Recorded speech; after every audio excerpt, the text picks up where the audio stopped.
Have you ever kept a secret so long that revealing it felt impossible? Let me tell you about the most extraordinary relationship I've ever witnessed.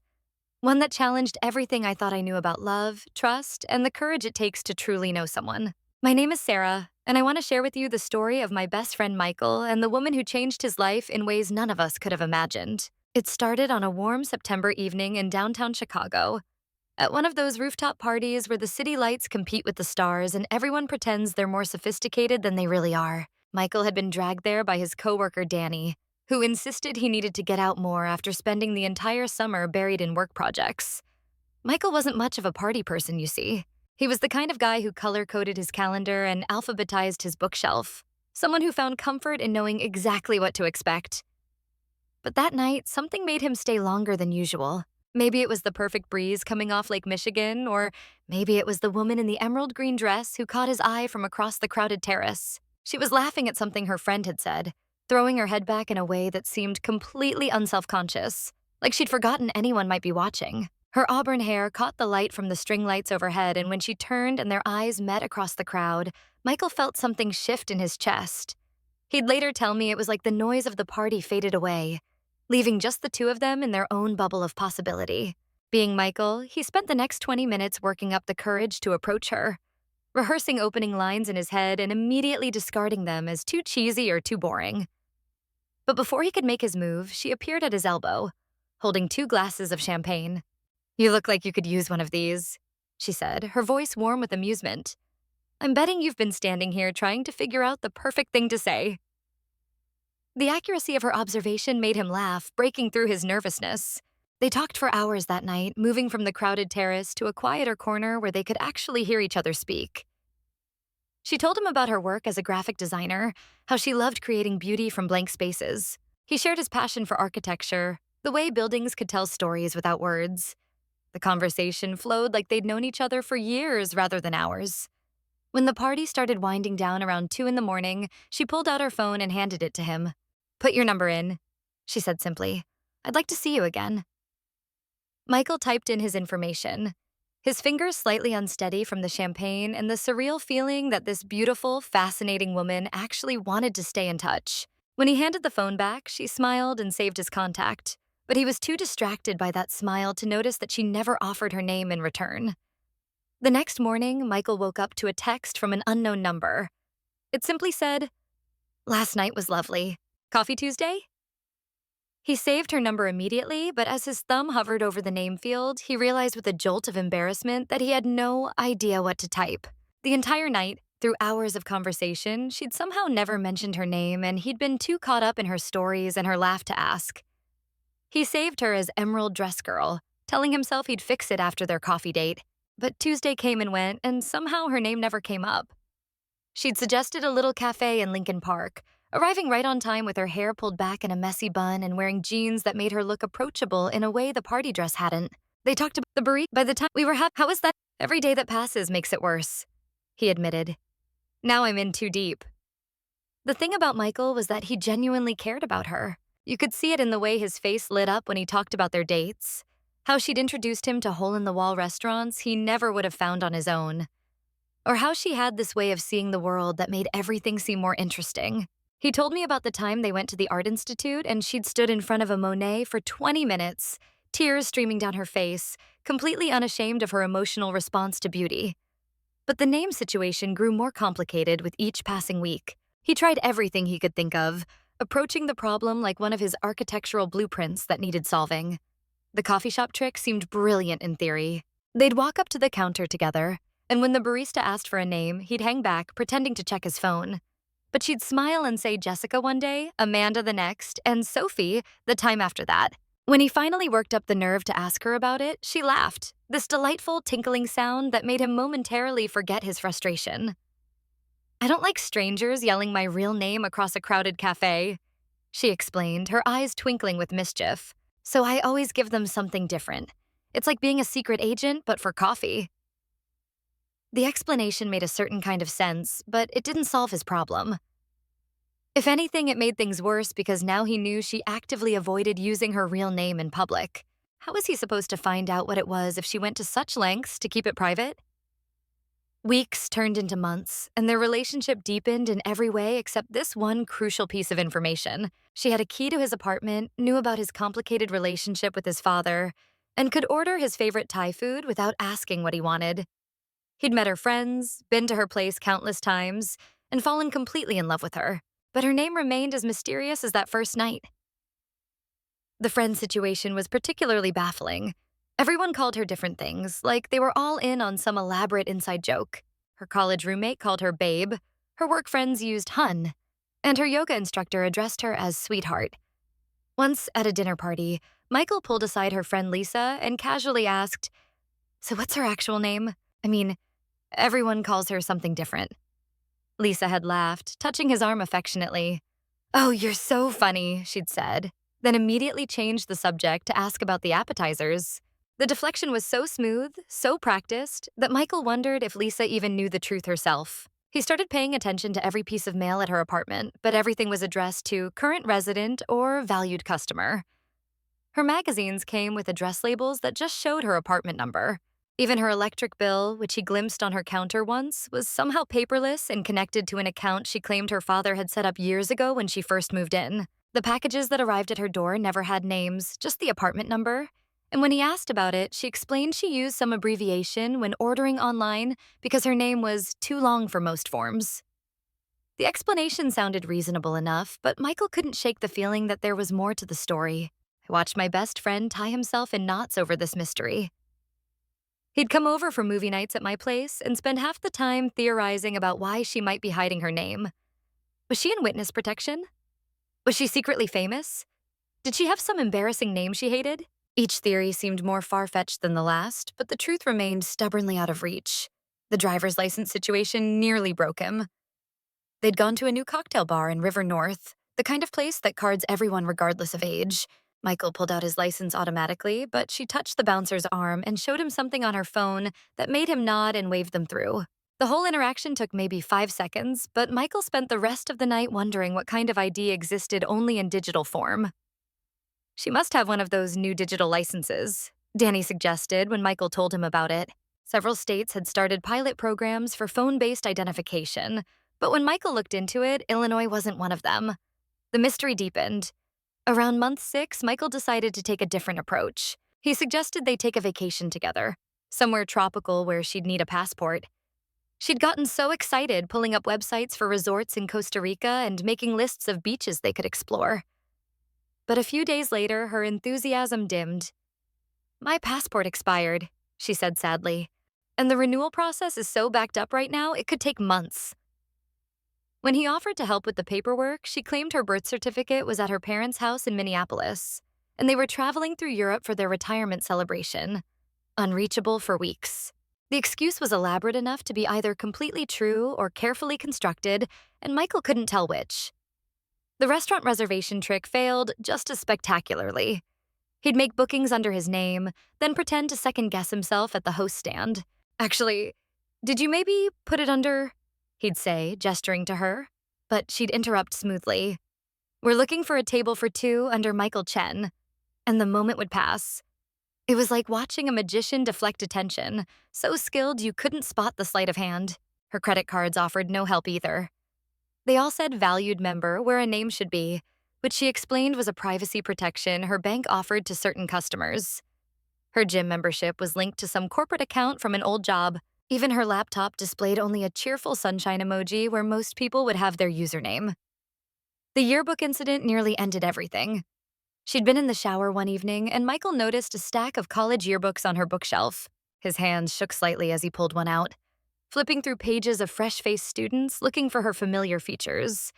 But every single photo of her had been carefully cut out, leaving rectangular holes in the pages like missing pieces of a puzzle. When she found him sitting on her bed with the mutilated yearbook in his lap, her face went pale. "My ex," she said quietly, wrapping her towel tighter around herself. "He did that after I broke up with him. Cut out every picture, destroyed anything with my name on it.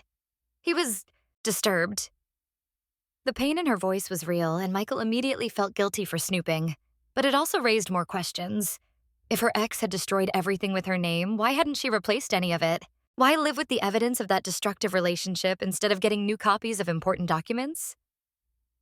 Things came to a head as they often do, over something mundane. A wedding invitation arrived for one of Michael's coworkers, someone he'd grown close to over a big project they'd completed together. The RSVP card had 2 lines, one for his name and one for his +1. He'd been filling these out for months now, always writing "and guest," but this time felt different. Maybe it was because Jennifer from accounting had become a real friend, someone who'd covered for him during a difficult deadline and brought him soup when he was sick. She deserved more than a generic guest at her wedding. Or maybe it was simply that after 10 months together, the absurdity of not knowing his girlfriend's name had finally become too much to bear. She must have sensed his hesitation because she appeared behind him as he sat at the kitchen table, staring at the blank RSVP card. "Just fill it out," she said softly, but there was steel underneath the words. "I need you to do this," he said, sliding the card across the table. "I can't keep writing guest for someone I love." The words hung between them, heavy with everything unsaid. It was the first time either had used the word love, and it came wrapped in frustration and ultimatum. She picked up the pen slowly, and Michael held his breath, thinking finally he'd know.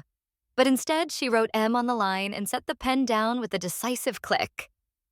"Emma's it could be short for anything," she said, meeting his eyes with a challenge in her own. "Emma, Emily, Michelle, pick whichever you like." The conversation that followed was their first real fight. Michael accused her of playing games, of not trusting him after all this time together. She responded that there were things in her past that made this complicated, that he was pushing too hard for something she wasn't ready to give. They went to bed angry that night, sleeping on opposite sides of the mattress with a careful space between them. I got the call the next morning. Michael sounded exhausted, defeated in a way I'd never heard before. "I think I really messed up," he said. "I pushed too hard and now she's pulling away." I told him to come over, made him coffee, and listened as he poured out the whole story. The frustration of not knowing had been eating at him, making him do things he wasn't proud of. He admitted he'd searched her apartment when she wasn't home, looking for prescription bottles, official mail, anything with a name. He'd even considered hiring a private investigator, though he'd ultimately decided that would cross a line he couldn't come back from. "What if she's never able to tell me?" he asked, staring into his coffee mug. "What if this is just how it has to be?" "Then you need to decide if you can live with that," I told him gently. Love doesn't mean knowing everything about someone. Sometimes it means accepting the parts they can't share. That evening, Michael went back to their apartment with a different approach. Instead of demanding answers, he apologized for pushing. He told her that while not knowing her name was difficult, losing her would be worse. He was willing to wait, to earn whatever trust was needed for her to feel safe sharing this piece of herself. The relief on her face was visible, her shoulders dropping as tension drained away. She took his hands and told him that she'd never met anyone who made her want to share her truth so badly. "There's pain attached to my name," she said, her voice barely above a whisper. "Every time I think I'm ready to tell you, I remember why I've kept it hidden, and I just can't." They found a therapist who specialized in couples dealing with trust and trauma. Dr. Patricia Wong had a calm presence that put them both at ease, and she helped them navigate the complicated dynamics of their situation. In one session, she asked Michael why knowing the name was so important to him. "It's not about control," he said after thinking for a moment. "It's about feeling like I really know her, like I'm fully part of her life." Dr. Wong nodded thoughtfully. "And what would change if you knew her name tomorrow? Would you love her more? Would your relationship be different?" The question stuck with Michael long after the session ended. He realized that in every way that mattered, he did know her. He knew she cried at dog adoption commercials, that she preferred tea to coffee after 3 p.m., that she called her mother every Sunday without fail. He knew the sound of her laugh when something truly delighted her, different from her polite social laugh. He knew she was kind to service workers, patient with children, and fierce in defending the people she loved. A name was just a word, wasn't it? What mattered was the person behind it, and that person he knew completely. The breakthrough came unexpectedly on a rainy Thursday evening. They were cooking dinner together, music playing softly in the background, when she suddenly put down the wooden spoon she was holding and turned to face him. "I need to tell you something," she said, and the seriousness in her tone made Michael's heart skip. She led him to the couch, turned off the music, and took a deep breath. My father was involved in something terrible when I was in high school, she began, her hands trembling slightly. I won't go into details, but there was a trial, media attention, threats against our family. My brother was attacked at school. Someone threw a brick through our living room window.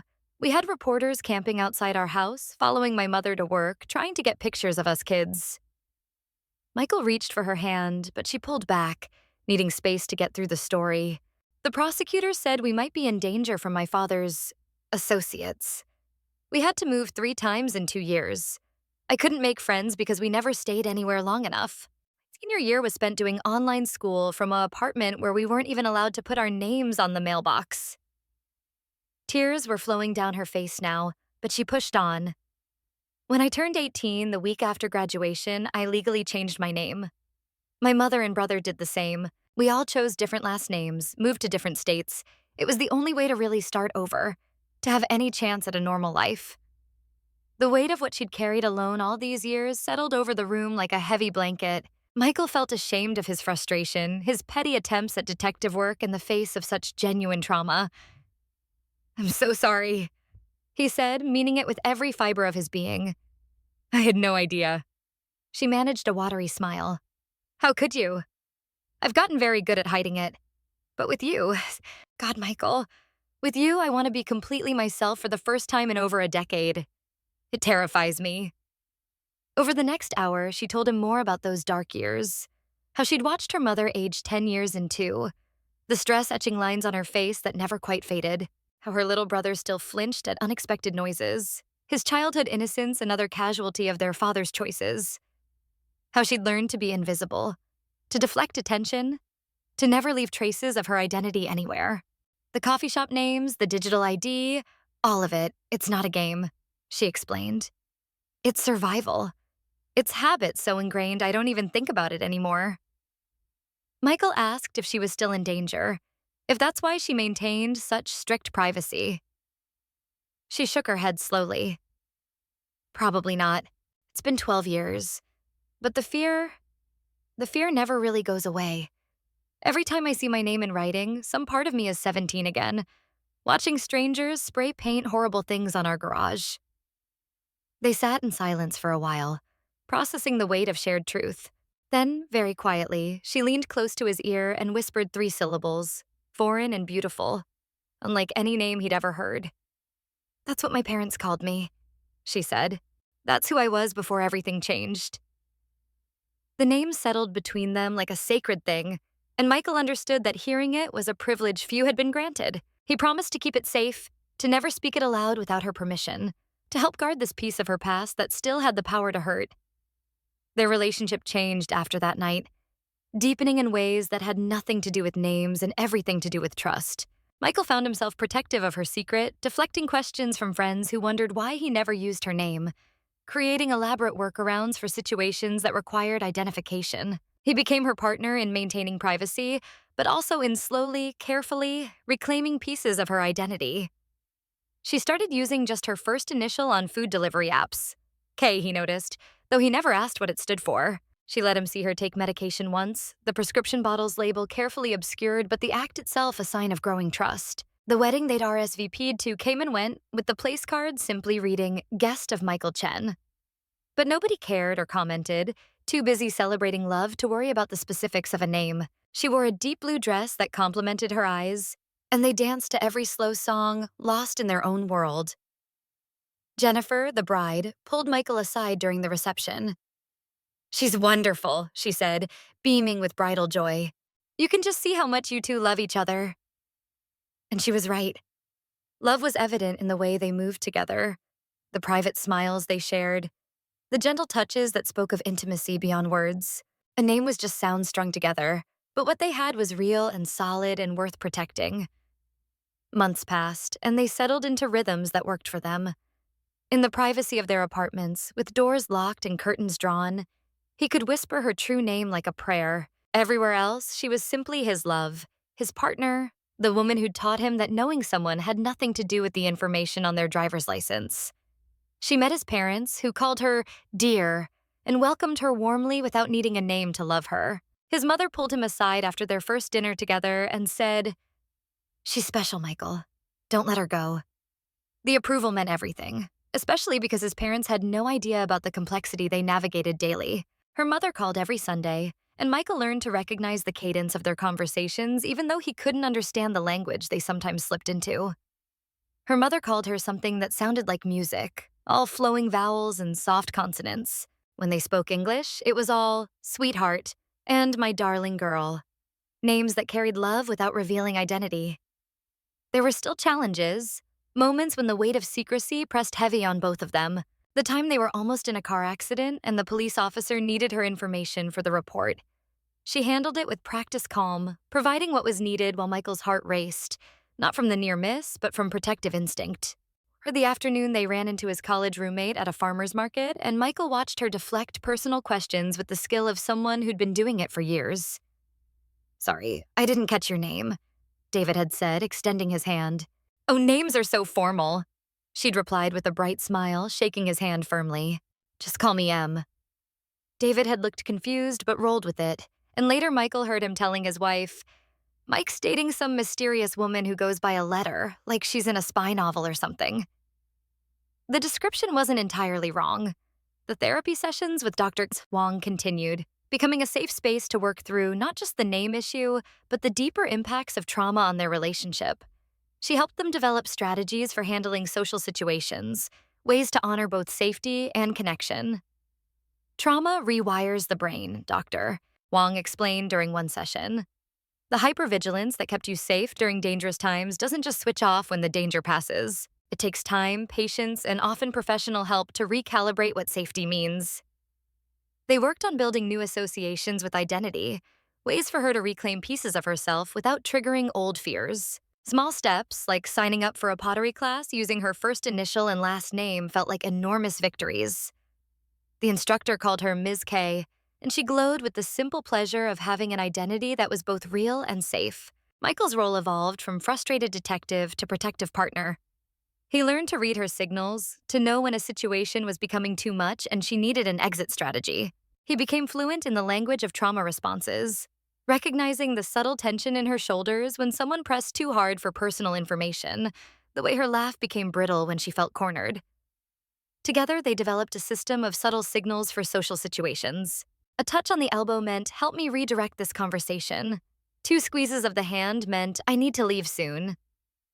They were a team, united against the casual invasiveness of a world that demanded names and details as the price of entry. It wasn't his aunt, that's all. Danny, but the intake, recovered, names, the family, our mother, Christmas, but his parents surprised him with their easy acceptance of the unusual situation. "Everyone has things they'd rather keep private," his father said philosophically over coffee one morning. "What matters is how she treats you, how you are together. The rest is just paperwork." His mother added her own wisdom while teaching her to make Michael's favorite dumplings. "In my generation, women change their names when they married anyway. What's the difference if she changes it before? A person is more than what they're called." The acceptance from his family seemed to unlock something in her. She relaxed in ways Michael hadn't seen before, laughing freely at his father's terrible jokes, sharing cooking secrets with his mother, playing board games with competitive enthusiasm. She was fully present, fully herself, just without a conventional name attached. New Year's Eve found them on Navy Pier, watching fireworks explode over Lake Michigan. As the crowd counted down to midnight, she turned to him with tears in her eyes. "I never thought I'd have this," she said. "A real life, a real relationship without having to pretend to be someone else entirely." He kissed her as the clock struck 12, tasting tears and champagne and the promise of a future they were building together. Unconventional as it was. Around them, couples were making resolutions, promises for the year ahead. Theirs was simpler. To continue choosing each other, every day, names or no names. The incident with the phone happened in February. She'd fallen asleep on the couch after they'd spent the day furniture shopping for her apartment. Her phone was right there, unlocked, showing a text from her mother. Michael picked it up, intending just to plug it into charge, but temptation overwhelmed him. His finger hovered over her contacts, thinking he could finally see what she called herself in her own phone. She woke up just as he was about to open the contacts app, And the look on her face wasn't anger, but something worse. Deep, crushing disappointment. "Were you going through my phone?" she asked, her voice small and hurt. He couldn't lie, couldn't make excuses. The trust they'd built felt suddenly fragile, like spun glass ready to shatter. She took her phone and went to the bedroom, closing the door with a quiet click that felt final. Michael sat on the couch for an hour, hating himself for jeopardizing everything they'd built over petty curiosity. Finally, he knocked on the bedroom door and apologized. Not just sorry, but a real acknowledgement of how he'd violated her trust after she'd been so careful to build it with him. "I need some space," she said through the door, and Michael's heart sank. He packed a bag and went to Danny's apartment, spending 3 days on his couch and wondering if he'd ruined the best thing in his life over information that didn't even matter. When she finally texted him to come home, they had the kind of conversation that either ends relationships or makes them stronger. She explained how the phone intrusion had triggered all her old fears, made her wonder if she could really trust anyone with her full self. He listened without defending himself, accepting responsibility for the harm he'd caused. "I want to tell you everything," she said finally. "But I need to know you can respect my boundaries, that you won't push when I'm not ready." They recommitted to therapy, to doing the work necessary to build trust rather than demanding it. Wong helped them process the phone incident, understanding it as part of a pattern where Michael's anxiety about the unknown led him to cross boundaries. Spring brought unexpected joy in the form of a pregnancy scare that turned into a real conversation about their future. Sitting in the bathroom waiting for test results, they talked about what it would mean to raise a child with their unconventional approach to identity. "We could give them your last name," she said, trying to lighten the mood. "Chen is a good name." The test was negative, but the conversation continued. They talked about marriage, about whether she'd want to take his name or keep the one she'd chosen for herself at 18. The future felt full of possibility, even with its unique challenges. Her work as a graphic designer had always been freelance, carefully managed to avoid too much exposure. But when a major company offered her a full-time position with benefits and the chance to lead a creative team, she was torn. It would mean background checks, tax forms, the kind of official paperwork she'd spent years avoiding. "Take it," Michael encouraged her. "You've built a legal identity that's completely yours. Why not use it?" With his support and Dr. Wong's guidance, she accepted the position. Watching her sign the offer letter with her chosen name, seeing the pride in her eyes at this professional recognition, Michael understood that names were just one kind of identity. She'd built herself a whole life, and he was privileged to be part of it. Their second anniversary approached, and Michael planned something special. Not a proposal. They'd agreed that marriage was a future conversation, not a present pressure. Instead, he'd commissioned a piece of art from a calligrapher, the Chinese character for beloved, rendered in flowing strokes. No names, just the essence of what they were to each other. She cried when he gave it to her, understanding the thought behind it. They hung it in their bedroom, a daily reminder that love could be expressed in many ways, not all of them requiring conventional labels. The day she decided to tell her closest friends was momentous. She invited Lisa and 2 others over for dinner, and after wine and conversation, simply said, "I want to share something with you about why I'm so private about my name."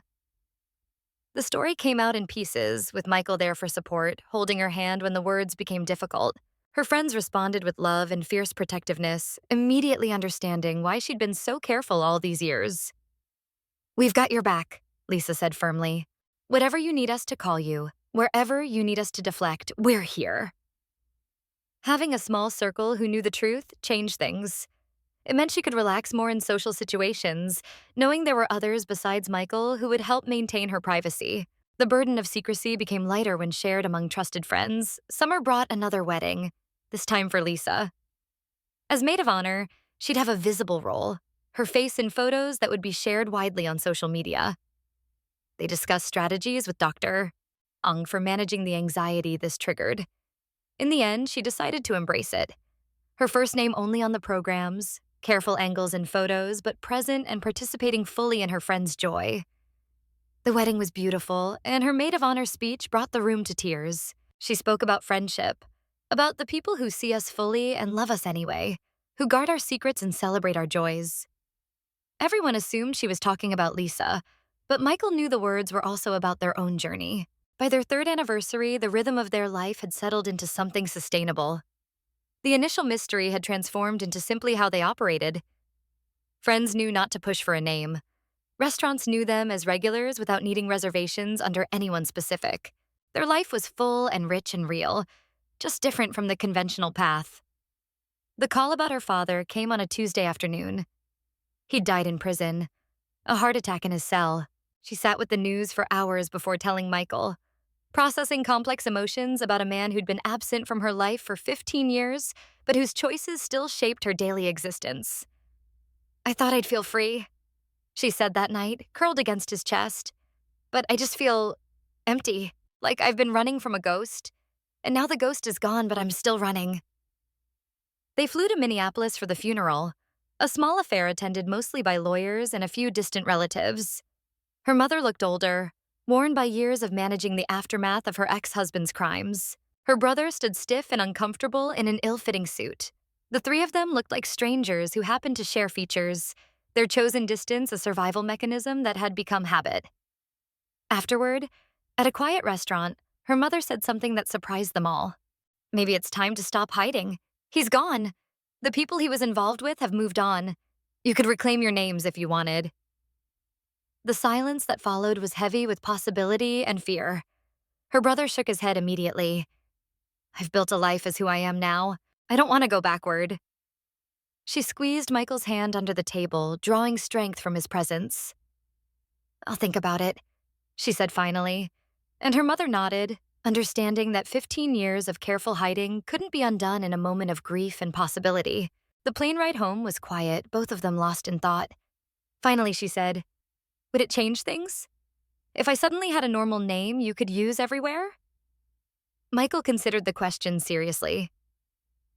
"I don't know," he admitted. "This is who we are now. This is how we've built our life. Would changing it honor what we've created, or would it feel like admitting it was wrong all along?" She smiled sadly. "I love that you said we. Like my weird name situation is our thing, not just my burden." "It stopped being just yours the moment you trusted me with the truth," he said simply. They decided to take it slowly to explore what reclaiming identity might mean without rushing toward change. She started by ordering a copy of her birth certificate, the original one with her given name. When it arrived, they sat together on the couch, staring at this document that represented who she'd been before trauma rewrote her story. "It doesn't feel like me," she said quietly. "That girl with that name, she was someone else. Someone who hadn't survived what I've survived, hadn't built what I've built." Michael understood. The name on the paper was a stranger, a child who'd lived a different life. The woman beside him had chosen her identity, crafted it carefully, lived it fully. That was more real than any name given at birth. They framed the birth certificate anyway, hanging it in their closet where she could see it daily if she chose. A reminder of where she'd come from, but not a directive for where she was going. Choice, after all, was what her whole journey had been about. The choice to reinvent herself, to protect herself, and finally, to let someone else in. The pregnancy wasn't planned, but by their 4th year together, it wasn't unwelcome either. Sitting in the doctor's office, hearing the heartbeat for the first time, they looked at each other with wonder and terror in equal measure. A baby would mean paperwork, official documents, a tiny person who would need a name from day one. "We'll figure it out," Michael said, squeezing her hand as they watched the ultrasound screen. "Just like we've figured out everything else." The months that followed were a crash course in navigating systems that demanded conventional identification. Insurance forms, hospital registration, birthing classes, all required names and relationships to be defined in neat boxes. They became expert at working within the system while maintaining their own boundaries.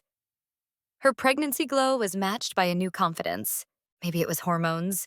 Maybe it was the imperative of preparing for motherhood, but she seemed to shed some of the fear that had followed her for years.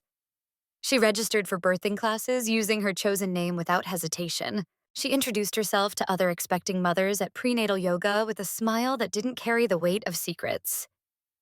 The baby shower was hosted by Lisa and carefully managed to respect privacy while celebrating joy. No games requiring names from the past. No invasive questions about family medical history.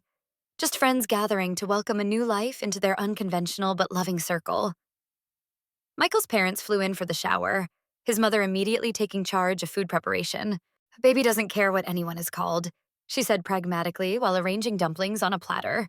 A baby just needs love, and this little one will have plenty. The night before her due date, they sat in the nursery they'd painted soft yellow, surrounded by gifts from friends who'd signed cards with love from all of us, and can't wait to meet you, little one. She turned to Michael with tears in her eyes. I want our child to have choices I didn't have, she said, to grow up feeling safe enough to be exactly who they are. He pulled her close, feeling the baby kick between them. They will, he promised. We'll make sure of it. Labor came fast and intense, 12 hours that tested every limit. Michael stayed by her side, advocating with medical staff who kept trying to update forms with information she wasn't comfortable sharing. In the end, none of it mattered compared to the moment they placed their daughter in her arms. Hello, sweet girl, she whispered, and Michael saw a transformation in her face. Motherhood had given her something that years of hiding hadn't, a fierce protectiveness that overshadowed old fears. This tiny person would know her mother by whatever name she chose to share, but more importantly, would know her as safety, comfort, and unconditional love. They named the baby Emma, a name with no baggage, no history except what she would create for herself. Emma Chen, who would grow up in a world where identity could be fluid, where families came in all configurations, where love mattered more than labels. The birth certificate required some creative navigation, but they'd become experts at working within systems while maintaining boundaries. The hospital staff, won over by the obvious love between the new parents, helped make it work without asking too many questions. Bringing Emma home, they crossed the threshold of their apartment as a family of 3. The art piece with the character for Beloved hung in their bedroom, now representing not just their love, but the family they'd created against all conventional odds. Parenthood brought new challenges to their privacy management. Mommy groups wanted to exchange contact information. Pediatricians needed family medical history. Daycare would eventually require emergency contacts with full names. But each challenge felt manageable now. Just another puzzle to solve together. We'll tell her the truth when she's old enough, she said one night while nursing Emma. That mommy chose her name to keep everyone safe, that names are important, but not as important as the people who carry them. Michael watched them together, his partner and their daughter, and felt complete in a way that had nothing to do with knowing every detail of someone's past. Love, real love, was built on the present and the future, not on birth certificates and driver's licenses. Their story wasn't ending. It was evolving.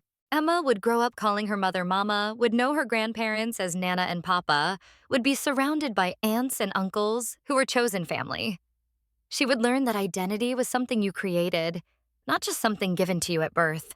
Years from now, when friends asked how long they'd been together, Michael would count from that night on the rooftop, when a woman in an emerald dress had handed him champagne and changed his life.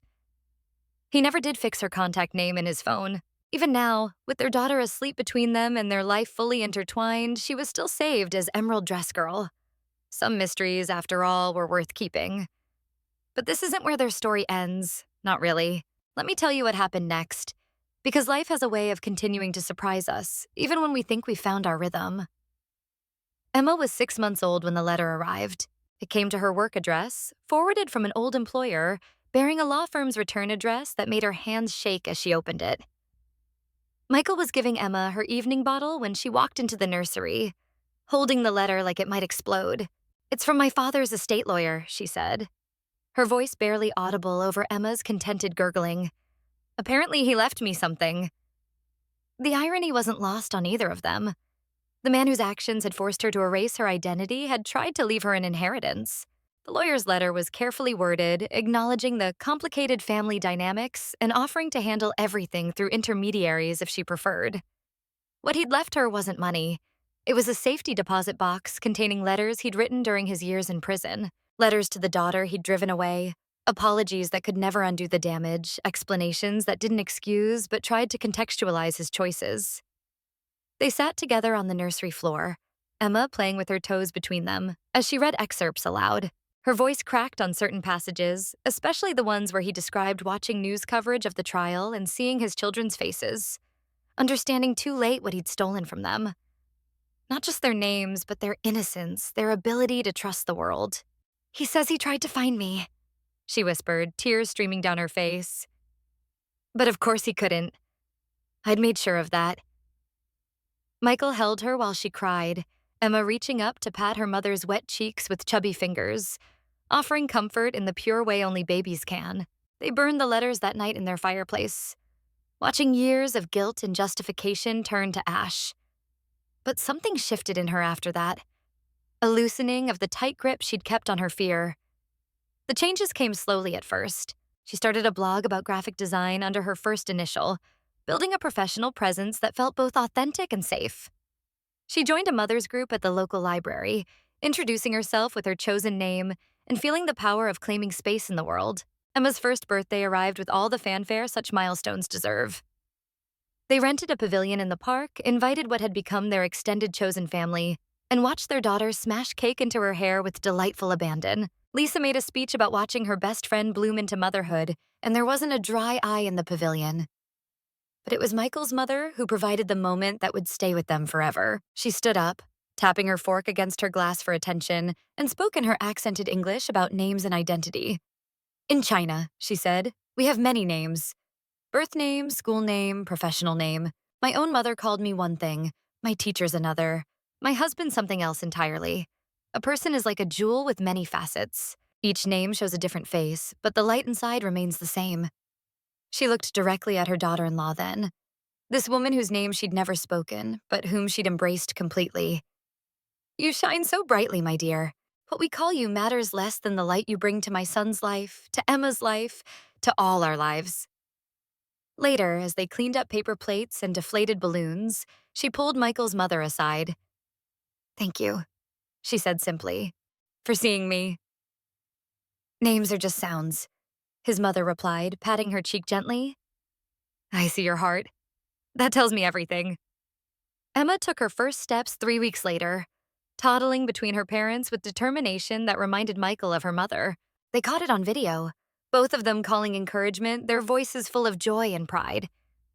When she watched the recording later, she heard herself laughing freely, uninhibited in a way that would have been impossible in those early days of constant vigilance. The decision to move came when Emma was 18 months old. Their apartment had served them well, but a growing family needed more space. House hunting meant dealing with real estate agents, mortgage applications, and the kind of financial scrutiny that used to send her into panic spirals. Instead, she approached it with the same steady competence she brought to everything now. They found a 3-bedroom colonial in Oak Park with a yard big enough for swing sets and summer barbecues. The mortgage application required extensive documentation, but she provided it all without hesitation. Her chosen name backed by over a decade of carefully built credit history. "I'm proud of you," Michael told her the night they got the approval. They were sitting on their apartment floor, surrounded by boxes they'd started packing. Emma was asleep in her crib, dreaming whatever dreams toddlers have. "For what?" she asked, though her smile said she knew. "For building this life. For claiming your space in the world even when it terrified you. For teaching our daughter that we can choose who we become." The move coincided with another major change. Her company offered her a promotion to creative director, a role that would put her name, her chosen name, on company websites and conference programs. The old her might have turned it down, choosing safety over visibility. But motherhood had made her brave in ways she hadn't expected. "I want Emma to see me living fully," she explained to Dr. Wong, during what had become their monthly check-in sessions. "How can I teach her to be fearless if I'm still hiding?" So she accepted the promotion, updated her LinkedIn profile with a professional headshot, and began speaking at design conferences. She always felt a flutter of the old fear when she saw her name in print on programs or name tags, but it was manageable now, like an old injury that only ached when it rained. Emma's vocabulary exploded around age 2, and with it came questions. "What's Mama's name?" she asked one day, clear as a bell, while they were reading bedtime stories. Michael and she exchanged glances over their daughter's head. They'd prepared for this moment, discussed how they'd handle it, but reality was different from theory. "Mama has a special name that only our family uses," she said carefully, "and a different name that other people use, like how you're Emma to most people, but you're also our little bunny, right?" Emma nodded solemnly, accepting this explanation with the easy adaptability of young children. "Mama's special," she declared, then went back to demanding another reading of Goodnight Moon. They enrolled Emma in a Montessori preschool where the teachers were used to alternative family structures and respected their privacy requests without question. The intake forms allowed for preferred names and family configurations that didn't fit traditional molds. It felt like finding their tribe, a community where difference was celebrated rather than scrutinized. Her brother Jay visited more frequently now, bringing his partner David and their adopted son. The cousins played together while the adults navigated the complex dynamics of chosen names and carefully edited family stories. But there was joy in it too, in creating new traditions untethered from their painful past. One evening, while the kids played in the backyard, Jay said something that surprised them all. "I've been thinking about going back to my birth name. Not legally, just personally. David's been helping me work through it in therapy." The statement hung in the air like a challenge to everything they'd built. She watched her brother's face, seeing the conflict there, the exhaustion of maintaining walls for so long. "How does it feel?" she asked carefully, "when you think about reclaiming it?" "Scary," he admitted, "but also, like maybe I'm ready to stop letting him control my choices. He's been dead for 2 years. Maybe it's time to stop running from a ghost." They talked late into the night about identity and choice, about the difference between hiding and healing. David shared his own perspective as someone who'd fallen in love with Jay without knowing his history, then chosen to stay when the truth came out. "Love means accepting all of someone," David said, reaching for Jay's hand, "including the parts they're still learning to accept themselves." The conversation planted seeds that would grow slowly over the coming months. She found herself testing her birth name in private moments, whispering it in the shower, writing it in steam on the bathroom mirror. It felt foreign but not frightening, like trying on clothes from a different era of her life. Emma started kindergarten with all the emotional complexity such transitions bring. The school required extensive paperwork, emergency contacts, and medical histories. They navigated it together as they did everything now, with Michael handling what triggered her anxiety and her managing what she could. The first parent-teacher conference was a revelation. Mrs. Patterson, a woman in her 60s with kind eyes and silver hair, addressed her only as Emma's mom throughout the meeting. When Michael asked if she needed a name for her records, she smiled gently. "I've been teaching for 40 years, she said. "I've learned that what matters is who shows up, who cares, who loves these children. I can see you're wonderful parents. That's all I need to know." It was a gift, this understanding, and she felt the ever-present tension in her shoulders ease a fraction more. The holidays brought their usual dance of family gatherings and careful navigation. Michael's extended family had grown so used to their unconventional approach that his aunts had stopped asking questions entirely. She was simply part of the family fabric now, woven in through presence and love rather than conventional labels. Her mother visited for Emma's 6th birthday, looking older but more at peace than she'd seen her in years. They baked Emma's favorite chocolate cake together while Emma was at school, falling into easy rhythm in the kitchen. "I've met someone," her mother said suddenly, frosting paused mid-swirl. "A nice man from my book club. He knows about our past. All of it." The words hung between them, heavy with implication. To tell someone meant trusting at a level her mother hadn't attempted since everything fell apart. "How did he react?" she asked carefully.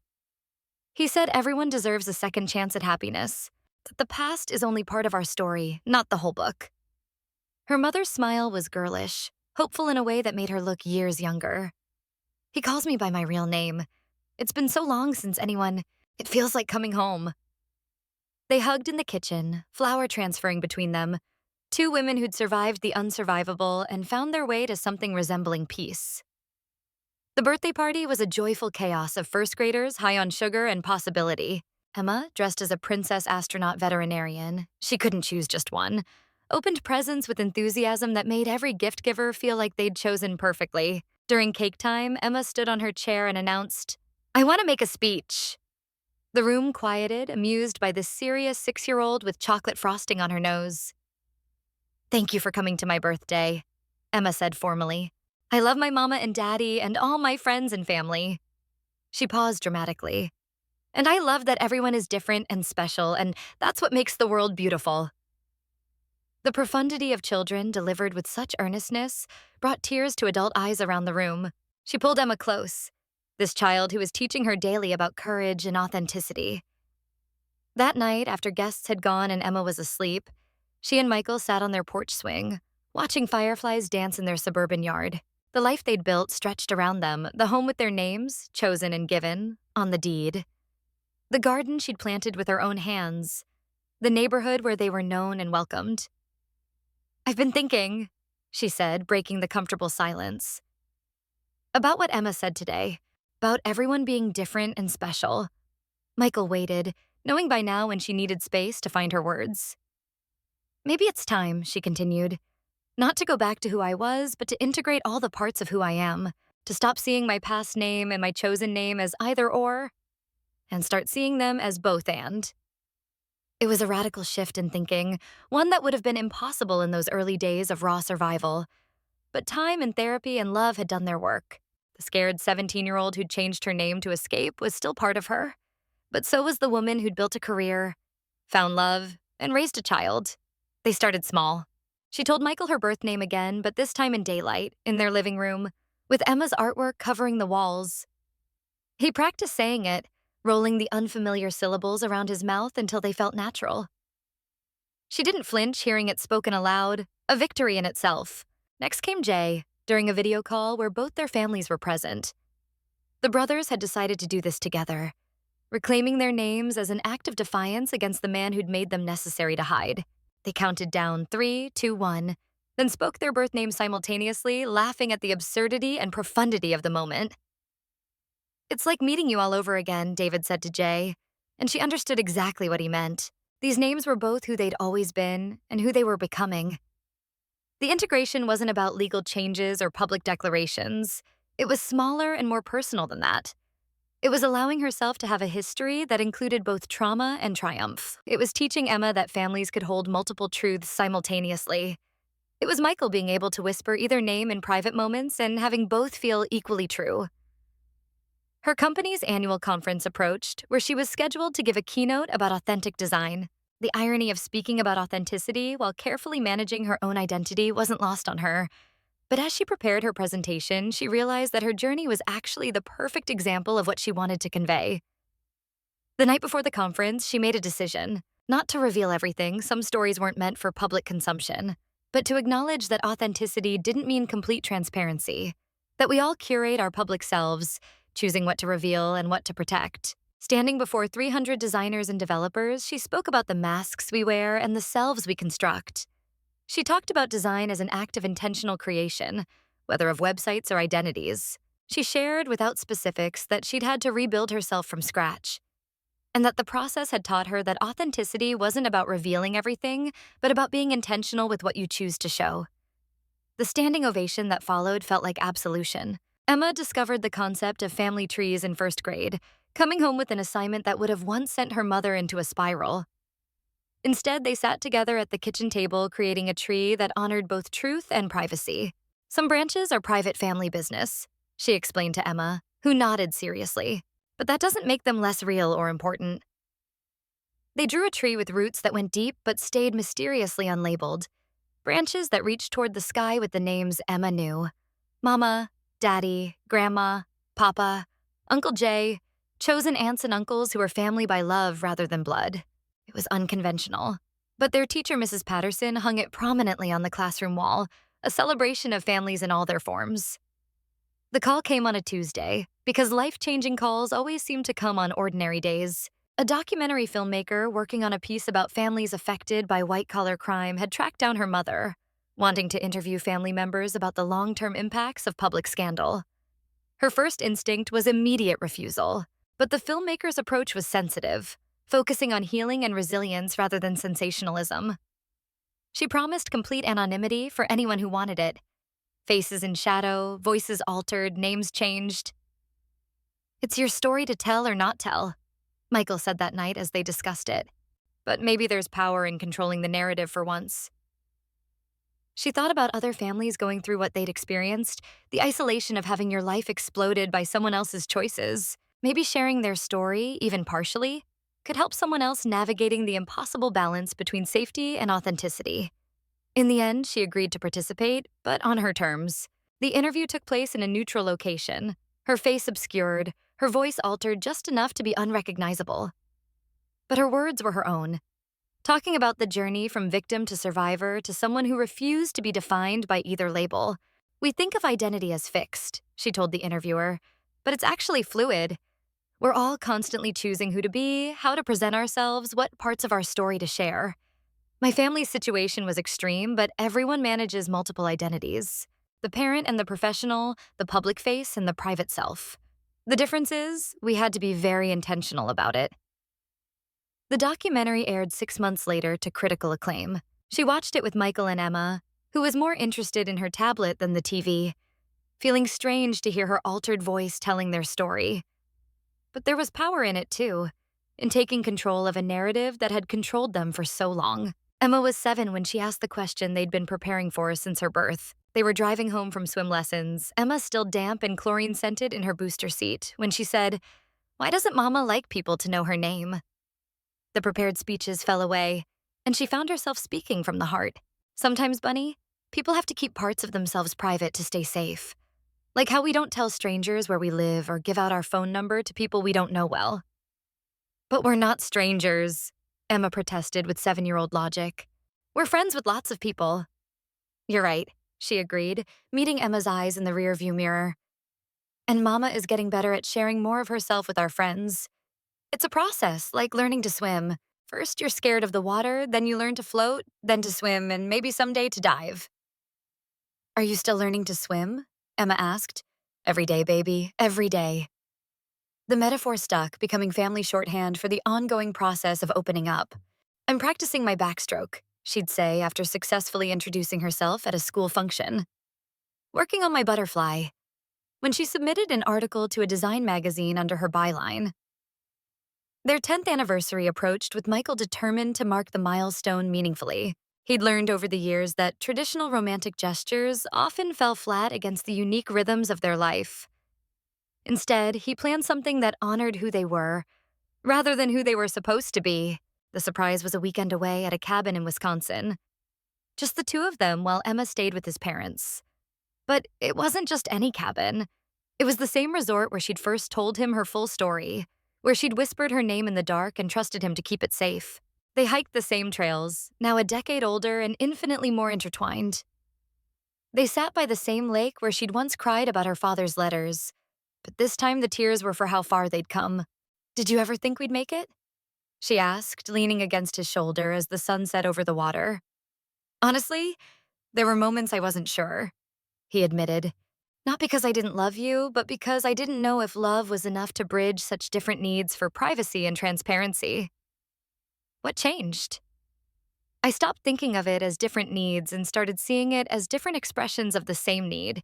To be truly known and accepted, you needed privacy to feel safe enough to be known. I needed transparency to feel secure enough to accept. Once we understood that, we could work toward the same goal from different directions.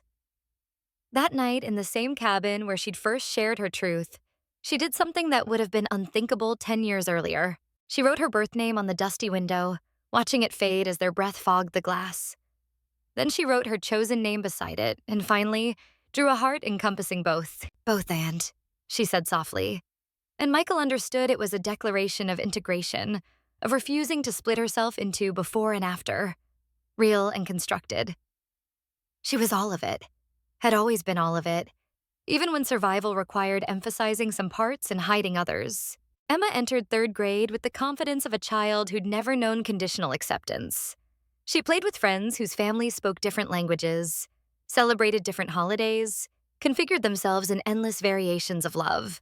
In her world, difference was normal, privacy was respected, and identity was understood to be complex. One afternoon, she came home talking excitedly about a new student who'd joined their class. Her name is Alexandra, but she wants us to call her Alex and use they, them pronouns, and Mrs. Johnson said that's perfectly fine and everyone should be called what makes them comfortable. The enthusiasm in her voice, the easy acceptance of identity as something self-determined rather than externally imposed, made her mother's heart swell. This was the world they were helping create, one conversation at a time, one normalized difference at a time. That's wonderful, sweetheart, she said, pulling Emma close. Everyone deserves to be seen as they truly are. Like how Mama gets to choose what people call her? Emma asked, making connections with that remarkable childhood clarity. Exactly like that. The seasons cycled through their familiar patterns. School years and summers, holidays and ordinary days. each one adding layers to the life they'd built. Her design work flourished, leading to speaking engagements and published articles. Michael's architecture firm promoted him to partner. Emma discovered a love of soccer and drama club, throwing herself into both with equal enthusiasm. From the outside, they looked like any other suburban family, which was both the point and beside the point. They'd learned that normal was subjective, that families could thrive with unconventional boundaries, that love didn't require complete knowledge to be complete. Her mother's wedding to Richard was small and sweet, held in their backyard with only immediate family present. Watching her mother exchange vows with someone who knew her whole story and loved her anyway felt like a circle closing, or maybe a new one opening. "I wish I'd had your courage," her mother said during the reception, the two of them stealing a quiet moment while Emma demonstrated her latest dance moves for the assembled relatives. To build something new instead of just hiding. "You survived the best way you knew how," she replied. "We all did. And look where it led us." The garden was strung with lights, filled with people who'd chosen to be family, despite, or perhaps because of, the complicated paths that had brought them together.